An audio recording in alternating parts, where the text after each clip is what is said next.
Welcome to PK study home. কেমন আছো তোমরা? অবশ্যই জানাবা কমেন্টে। দেখো আরও একটা ক্লাস নিয়ে চলে এসেছি এবং থাম্বনেল দেখে তোমরা নিশ্চয়ই বুঝতে পেরেছো আজকে কি ঘটতে যাচ্ছে। Interrogative sentence with WAS word নাকি auxiliary verb? Yes, auxiliary verb এবং মডাল অক্সিলারি ভার্ব দ্বারা যেটা ইন্টারোগেটিভ সেন্টেন্স সেটা আমরা কি করে করব। আমি জানি তোমাদের অনেক শিক্ষার্থীর মধ্যে এই ভয়টা আছে যে ইন্টারোগেটিভ সেন্টেন্স মানে ফেয়ার, একদম হিউজ ফেয়ার। তো চলে আসো, আজকের সমস্যার সমাধান হয়ে যাবে একটা মাত্র থেকে। ও হ্যাঁ, খাতা কলম নিয়ে বসেছো তো? আচ্ছা চলে আসো।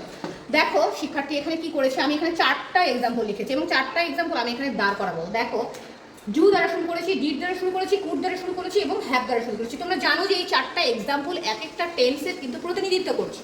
আচ্ছা, ইন্টারোগেটিভ সেন্টেন্স মানে আমরা কি জানি হচ্ছে তোমার, দেখো এই চিহ্নটার নাম কি তোমরা জানো? কমেন্টে অবশ্যই জানাবা। আচ্ছা এখানে খেয়াল করো, এটার নাম হচ্ছে ইন্টারোগেশন চিহ্ন।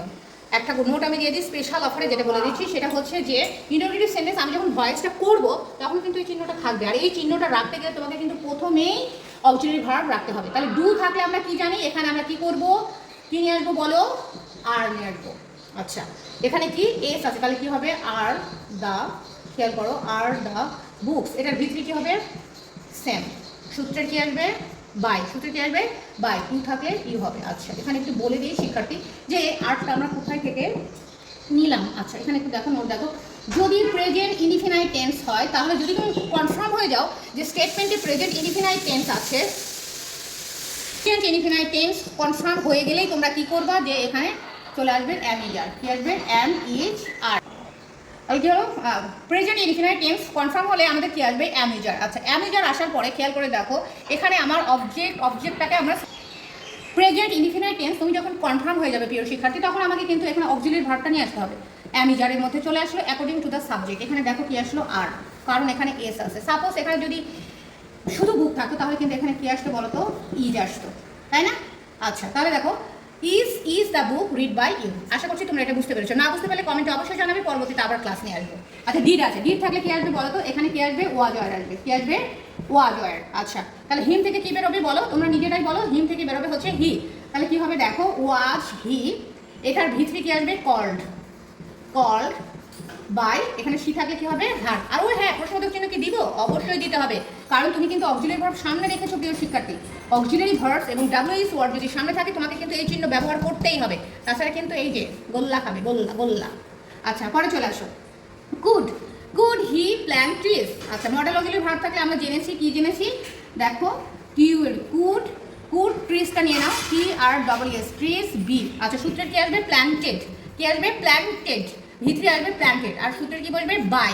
আর এখানে কি হবে? হেম। প্রিয় শিক্ষার্থী একটা জিনিস খেয়াল করবা, যে মডেল অক্সিলারি ভার্ব যদি থাকে তাহলে কি আসবে?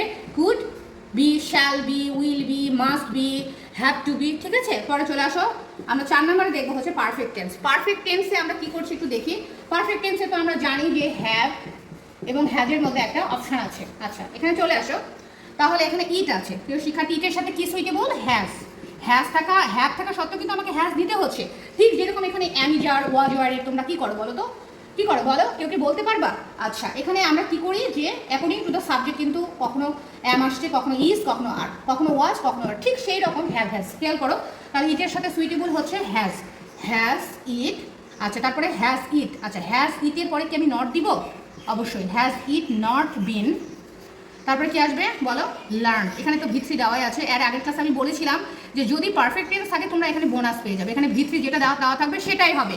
আচ্ছা LEARNT, লার্ন। সূত্রের কি বলবে? বাই। আর নাউনের তো কোনো পরিবর্তন নাই, তাই এখানে কি হবে? স্টুডেন্টস। কি হবে? স্টুডেন্টস। প্রিয় শিক্ষার্থী একটা কথা তোমাদেরকে বলছি স্পেশাল অফারে, সেটা হচ্ছে যে স্পেশাল অফার, স্পেশাল টিপসে আমি যেটা বলছি সেটা হচ্ছে যে পারফেক্ট টেন্স যদি থাকে তোমার কি হচ্ছে? ভার্বের পজিশন দেওয়া থাকছে। যেমন তোমার এইটা যদি থাকে, কুড দ্বারা শুরু হলেও তোমাকে এটা নিয়ে ভাবতে হচ্ছে। প্ল্যান থেকে তোমাকে প্ল্যান্টেড করতে হচ্ছে। ডিড দ্বারা শুরু হলেও তোমাকে এটা নিয়ে ভাবতে হচ্ছে। কল থেকে কল্ড করতে হচ্ছে। ডু দ্বারা শুরু হলেও তোমাকে এটা নিয়ে ভাবতে হচ্ছে। বাট যদি হ্যাভ, হ্যাজ এবং হ্যাড থাকে তোমাকে ভাবতে হচ্ছে না, বোনাস হিসাবে এটা দেওয়া থাকবে। ক্লাসটা কেমন লাগলো অবশ্যই কমেন্টে জানাবা এবং বলবা যে পরবর্তীতে তুমি কি ক্লাস চাও। থ্যাংক ইউ, ভালো থাকো।